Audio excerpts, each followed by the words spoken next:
আজকে আমি বেগুনের সেই ভাইরাল রেসিপিটা তৈরি করে ফেলেছি। অনেকদিন ধরেই চিন্তা করছিলাম যে এই ভাইরাল রেসিপিটা তৈরি করব, বাট হয়ে উঠছিল না। আজকে যেই মতো সেই কাজ আমি নিয়ে চলে এসেছি। আর আজকে আমি যেমন ব্যবস্থা তেমন অবস্থা, দুপাশে ২টা পাটকাঠি দিয়ে তারপরে করেছি। এই যে সুন্দরভাবে এটা কেটেছি যাতে আপনার শেষ পর্যন্ত কাটা না হয়।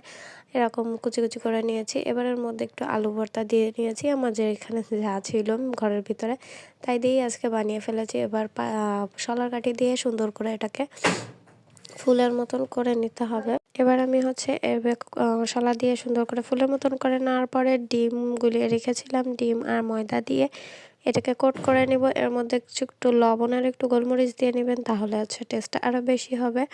আর আমি আলু ভর্তা দিয়েছিলাম, কারণ আমার ঘরে যা ছিল আমি তাই দিয়ে করেছি। আপনারা এর মধ্যে মাংসের কিমাও দিতে পারেন, আর যা খুশি দিতে পারেন, টেস্টটা ভালো হবে।